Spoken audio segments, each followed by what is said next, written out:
नमस्कार, हमारा नाम है समरीन और आपने देखना शुरू कर दिया है लाइव सिटीज। देखिए 24 के महाभारत से पहले बिहार में अभी से ही महाभारत देखने को मिल रहा है। आपको मालूम है कि बिहार में सत्ता परिवर्तन हो चुका है और बिहार में जैसे ही सत्ता परिवर्तन हुआ वैसे ही अगर किसी शख्स की सबसे ज्यादा चर्चा हो रही है तो वो शख्स है चिराग पासवान। देखिए कहा तो ये भी जा रहा है कि नीतीश कुमार की एंट्री से चिराग पासवान असहज महसूस कर रहे हैं और जनाब कहा तो ये भी जा रहा है कि अगर चिराग पासवान की शर्तों को नहीं माना गया तो चिराग पासवान का भी मन डोल सकता है। तो आज हम इसी मुद्दे पर सीधी बातचीत करेंगे सीनियर जर्नलिस्ट अमरनाथ तिवारी जी से। सबसे पहले बहुत शुक्रिया बात करने के लिए। Thank you Samreen, thank you. जैसा कि मैंने शुरू में ही कहा कि चिराग पासवान का भी मन डोल सकता है, सीधा सवाल मेरा आपसे कि क्या नीतीश कुमार की एंट्री के बाद से एनडीए में सब ऑल इज वेल नहीं है क्या? देखिए समरीन, ऐसा लगता नहीं ऑल इज वेल हो या ना हो, लेकिन अब इनको मानना पड़ेगा जो भी नीतीश के खिलाफ बोल के या उनका अप्रोच पॉलिटिकल पार्टीज का रहा है, जैसे कुशवाहा जी थे, मांझी जी थे और चिराग पासवान थे। ये बीजेपी के पार्ट हुए थे इसलिए कि नीतीश से उनकी बनी नहीं थी और किसी न किसी इशू को लेकर किसी मुद्दे पर वो अलग हो गए थे। अब जब नीतीश जी की एंट्री हो गई है बीजेपी में, बीजेपी के साथ चले गए हैं, तब इन तीनों पार्टियों को बीजेपी किसी न किसी तरह से शायद लोकसभा में सीट दे करके या राज्यसभा का प्रलोभन देके या किसी और चीज़ को बोल करके उनको कोशिश किया कि साथ में वो बने रहें। मांझी जी तो ऑन रिकॉर्ड आ गए हैं, उपेंद्र कुशवाहा और चिराग पासवान ये दो, लेकिन जब चिराग पासवान, इन दोनों के पास कोई ऑप्शन नहीं है। अब ये आरजेडी के साथ तो जा नहीं सकते, आरजेडी के साथ इनकी पॉलिटिक्स हो नहीं सकती है जिस तरह की पॉलिटिक्स ये करते हैं, तो रहेंगे ये बीजेपी के साथ ही। आपको पता है चिराग पासवान के अपने चाचा जी के साथ, पारस जी के साथ भी नहीं बनता है और दोनों में डिफरेंसेस है, लेकिन बीजेपी दोनों को साथ लेके चल रही है। अभी भी पारस जी एनडीए के साथ हैं और बीजेपी के एनडीए के में मंत्री हैं और बीजेपी के साथ हैं। चिराग पासवान हाजीपुर पर क्लेम करे जहाँ से पारस जी एमपी हैं, तो ये इशू भी सॉर्ट आउट नहीं हुआ। अब कहा यह जा रहा है कि शायद बीजेपी इस इशू को सॉर्ट आउट कर ले और पारस जी को मना ले और चिराग पासवान की मां जो रीना पासवान है, रामविलास जी की पत्नी, शायद वो हाजीपुर से कंटेस्ट करें और इस इशू को लेकर के शायद इस इशू को बीजेपी जानबूझ के रखी हुई थी कि मौका आने पर शायद इसको भजाया जाए। अच्छा जी, और ये लिंगर कर रही थी बीजेपी, सॉर्ट आउट नहीं हो पा रहा था। अब शायद ये सॉर्ट आउट हो जाए in favour of Chirag Paswan और चिराग मान जाएं। और मतलब आप कह रहे हैं कि चिराग को ऐसे खुश करने की तैयारी कर रही है? बिल्कुल बिल्कुल, ये खुश करना ही हुआ, ये खुश करना ही हुआ कि चिराग पासवान को खुश करने का एक तरीका बीजेपी का हो सकता है कि वो ये सॉर्ट आउट कर ले कि ठीक है आज हाजीपुर की जो सीट है वो आपकी मां लड़े या आप लड़ें या जो भी है उनके चिराग पासवान को मिल जाए और मामला रिजॉल्व हो जाए दोनों। तो क्या चाचा मानेंगे? चाचा ने भी कह दिया है किसी कीमत पर नहीं छोड़ेंगे। देखिए चाचा के पास कोई ऑप्शन नहीं है, चाचा का अपना कोई बेस नहीं है, पॉलिटिकल बेस नहीं है, वोटर उनके साथ नहीं है, उनका कोई फेस वैल्यू नहीं है। जिस दिन ये मामला इधर चिराग पासवान को बीजेपी थोड़ा सा प्रमोट करेगी, सारे जो 4 एमपी हैं वो स्विच ओवर कर जाएंगे चिराग पासवान के, फिर चाचा के पास कोई ऑप्शन नहीं रहेगा। तो अब इसके बाद हाजीपुर के बाद चाचा अकेले लड़ेंगे कहाँ से, किस जगह से लड़ेंगे, तो वो बीजेपी ही तय करेगी कि आप हाजीपुर सीट छोड़िए, दूसरे सीट कौन सा सीट होगा जहाँ से आपको टिकट मिलेगा। तो इनके पास ऑप्शन नहीं, बीजेपी इस कंडीशन में ला के इनको रख देती है कि जहाँ आप ऑप्शनलेस होते हैं, आपके पास मजबूरी हो या खुशी से या नाराजगी से आपको रहना साथ में एनडीए के साथ ही है। तो चिराग पासवान रहेंगे बीजेपी के साथ ही, उनका कोई दूसरा अल्टरनेटिव नहीं है, पॉलिटिकल अल्टरनेटिव नहीं है बिहार में। और चिराग पासवान, रामविलास पासवान भी थे, चिराग पासवान भी हैं। ये हमेशा इनकी पार्टी और ये नेता चाहते हैं कि वो दिल्ली की राजनीति करें, दिल्ली में मंत्री बने रहें और बिहार से चुन के आए, बिहार की राजनीति हो लेकिन वो खुद दिल्ली में रहें। पॉलिटिकली या प्रोफेशनली या पर्सनली ये सूट करता है नेताओं को कि वो दिल्ली में बने रहें और दिल्ली में मंत्री पद लिए रहें और सारा और बाकी बिहार की राजनीति भी साथ साथ चलते रहे जी। अच्छा, ये भी कहा जा रहा है कि चिराग पासवान नाराज हैं, बहुत ज्यादा गुस्से में हैं, मतलब अभी भी उनके कंसर्न्स जो हैं वो पूरी तरह से क्लियर नहीं हुए। तो हम आपसे जानना चाहेंगे कि अंदर की खबर क्या है? क्या चिराग पासवान नाराज थे या फिर चिराग पासवान अब भी नाराज चल रहे हैं? देखिए, चिराग पासवान अगर नाराज होते तो जिस दिन नीतीश जी की एंट्री हुई उस दिन ही शायद वो बाहर निकल गए। शायद उसके बाद या उसके पहले अमित शाह ने उनको बुला के 2-3 घंटे की मीटिंग हुई थी। अपने अमित शाह नड्डा जी भी साथ में थे, तो वो निकल के बोलते कि नीतीश जी के खिलाफत हम करते रहे हैं। और लास्ट इलेक्शन में भी नीतीश जी ने खुल के बोला था कि चिराग पासवान के पार्टी की तरफ से जो टिकट दिया गया था वो बीजेपी नहीं खड़ा करवाया था, मुझे हराने का ये कवायद, चिराग मॉडल था। तो चिराग बोल सकते थे, लेकिन चिराग का टोन बदला हुआ था। चिराग ने कुछ बोला नहीं इस पर कि नहीं मैं खिलाफत करूंगा, नीतीश का एंट्री मुझे नहीं चाहिए, नीतीश मुझे पसंद नहीं है, इस तरह कोई लैंग्वेज कोई भाषा किसी। लेकिन एक बात बोल दी थी चिराग ने, उस दिन भी साफ कहा था कि अगर नीतीश कुमार की जो अभी वर्तमान की नीतियां हैं, अगर ये नीतियां ऐसे ही कंटिन्यू रही तो मैं खुलकर विरोध करता रहूंगा। जी, पॉलिटिक्स है, पॉलिटिक्स में मैसेज तो पार्टी कार्डर्स को, पार्टी लीडर्स को और पार्टी सपोर्टर को देना ही पड़ेगा कि भाई मैं अपने शर्त पर बीजेपी में आ रहा हूं और मुझे किसी ने फोर्स नहीं किया। लेकिन इनके पास ऑप्शन नहीं है। एक तो पब्लिक पोस्चर तो नेताओं का अलग होता ही है और करते कुछ हैं जो उनको पॉलिटिकली शूट करता है उनकी राजनीति के लिए, लेकिन पब्लिक पोस्चर दिखाने के लिए तो बोलना ही पड़ेगा कि मैं अपने शर्त पर वापस आया हूं और मैं विरोध करूंगा, ये करूंगा। लेकिन शायद विरोध का स्वर आपको दिखेगा नहीं जब तक ये लोकसभा इलेक्शन है। अच्छा, लेकिन एक ये भी चीज कही जाती है ना कि दुश्मन का दुश्मन दोस्त होता है, और कहा तो ये भी जा रहा है पॉलिटिकल कॉरिडोर्स में, चर्चा तो ये भी हो रही है अमरनाथ जी कि चिराग पासवान और तेजस्वी यादव की फोन पर कोई बातचीत हुई है। यानी कि हमें पता ही है कि सत्ता परिवर्तन के बाद से आरजेडी कितना गुस्से में है नीतीश कुमार पे, फिर तो यही बात हो गई कि दुश्मन का दुश्मन बेस्ट फ्रेंड हो गया। देखिए, अभी का जो प्रेजेंट पॉलिटिकल सिनेरियो है बिहार में, इसमें चिराग पासवान की पार्टी या चिराग पासवान अफोर्ड नहीं कर सकते हैं ना अपनी नाराजगी को एक्सप्रेस करके अगेंस्ट बीजेपी और एनडीए।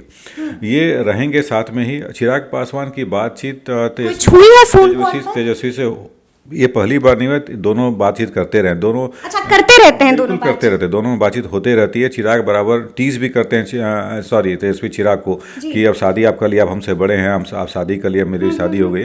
और चिराग बोलते पार्टी में भी जी बिल्कुल वो एक दूसरे से टीज करते हैं, आपस में बातचीत करते रहते हैं लोग। लेकिन पॉलिटिकल बातचीत हुई कि नहीं, चर्चा हुई कि इस बात की कोई जानकारी नहीं है दोनों तरफ से, ना ही तेजस्वी की तरफ से कोई इंडिकेशन है, ना ही चिराग की तरफ से कोई इंडिकेशन है कि कोई पॉलिटिकल बात हुई है। और मुझे ऐसा लगता है कि चिराग पासवान अभी का जो सिचुएशन है, 1-1.5 महीना पहले लोकसभा इलेक्शन के पहले शायद इस तरह कोई कदम उठाएं, क्योंकि ये उनके फेवर में नहीं होगा। बिल्कुल नहीं होगा। अपना नुकसान कर बैठेंगे अगर चिराग एनडीए से बाहर आते हैं कुनबे से। और क्योंकि जितना सीट इनको बीजेपी दे पाएगी, शायद सुन रहे हैं कि 6 सीट पर बीजेपी एग्री हो गई है। लेकिन कैसे हो सकता है 6 सीट? जो आप पुराना फॉर्मूला शायद ये लेके आए लोग, 15-15 या 16-16 लड़े और बाकी 1 सीट और राज्यसभा का 1 सीट मांझी जी को और 1-2 सीट उपेंद्र कुशवाहा को और 6 सीट शायद इनको दें, चिराग पासवान को, जो चाचा भी तो हैं। चाचा भी हैं।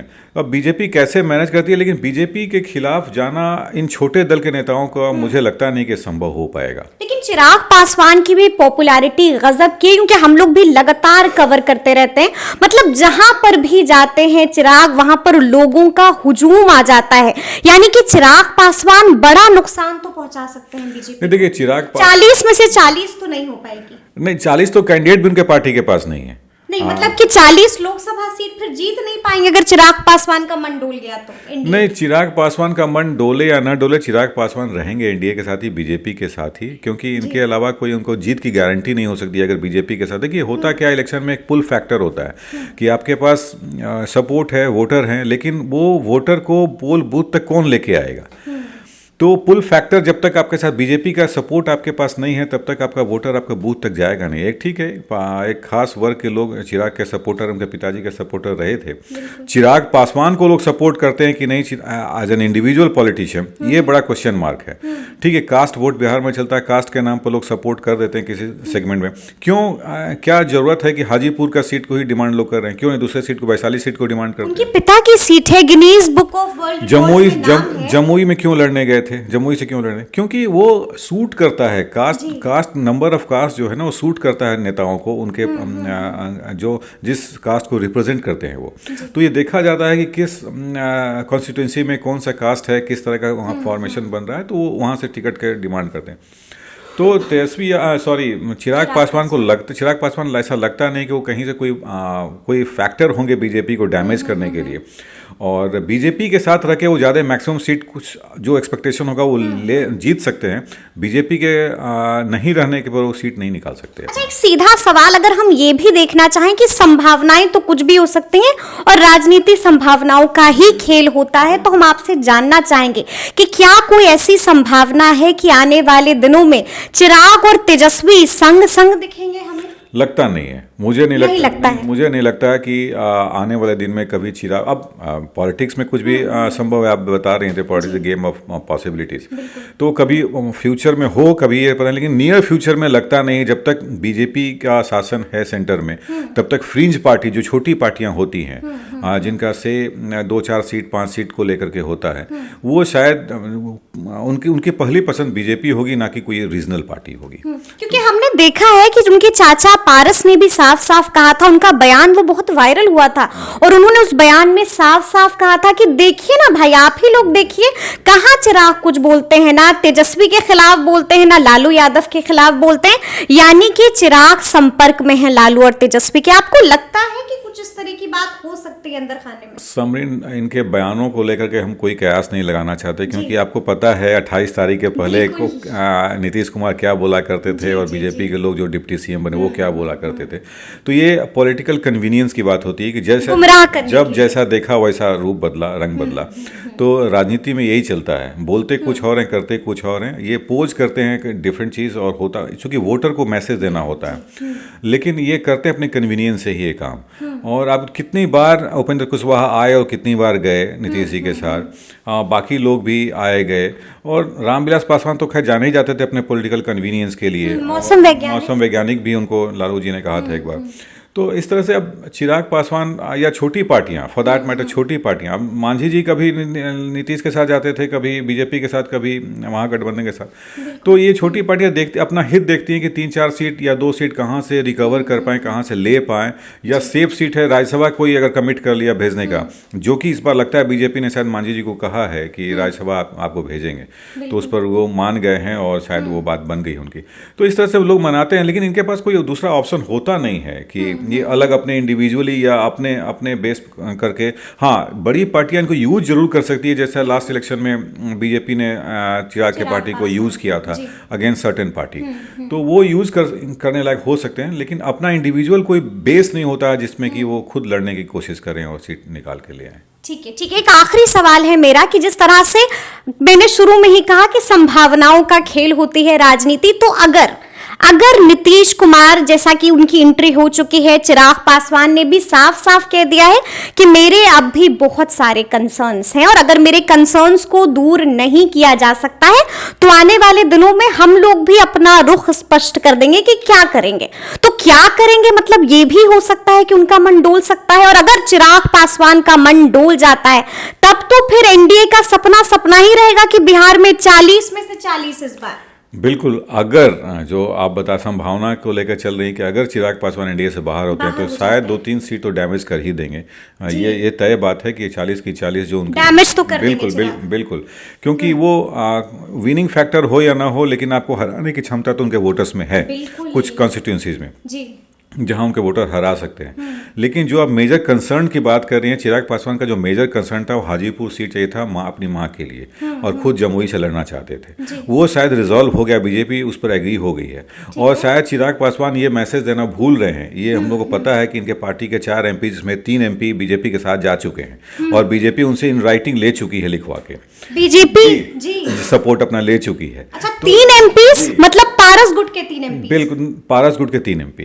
तो वो तो इसलिए बीजेपी कोई छोटी मोटी पार्टी नहीं है, वो अपना मुंह बड़ा कॉशियसली करती है, और हम जो आप बात करते हैं, सोचते हैं, वो मतलब पहले ही बीजेपी ने समर्थन ले लिया है, कागज पर साइन करवा दिया है। बिल्कुल, और वो MPs भी जानते हैं कि बिना बीजेपी के वोट के वो सीट निकालना भी उनके लिए मुश्किल होगा। अच्छा, पहला नाम तो पशुपति पारस हो गए। एक एमपी तो उसमें जो कुछ दिन पहले बहुत बीमार थे, उनकी बीमारी में अमित शाह ने फोन करके चंदन सिंह की बात कर रहे हैं आप? उनका इलाज करवाया दिल्ली में। चंदन सिंह की बात उनका इलाज जी बिल्कुल, नवादा से एमपी। बिल्कुल बिल्कुल बिल्कुल। तो अब ये वो बताया नहीं जाता वोटर को, चिराग बता नहीं सकते या पारस जी बता नहीं सकते हैं, लेकिन ये है कि बीजेपी कोई छोटी मोटी पार्टी नहीं है कि आपके थ्रेट से वो डर जाए या आप जो बार्गेन करना चाहें। हाँ, आप वोटर्स में ये मैसेज जरूर दें अपने पार्टी के कार्डर में या लीडर्स में, सपोर्टर्स में मैसेज दें कि हमने बीजेपी से ये बात मनवा लिया, हम अपनी शर्त पर आए हैं। तो ये मैसेज देने के लिए बोला जाता है, ये मैसेज दे रहे हैं लोग, मैसेज दे रहे हैं। लेकिन ये है कि अगर चिराग पासवान का मन डोलता है तो डैमेज जरूर कर देंगे। बिल्कुल, कुछ सीटों का नुकसान होगा, इसमें कोई मतलब 40 में से 40 नहीं, तो नहीं 40 का 40 तो बिल्कुल मुश्किल है, क्योंकि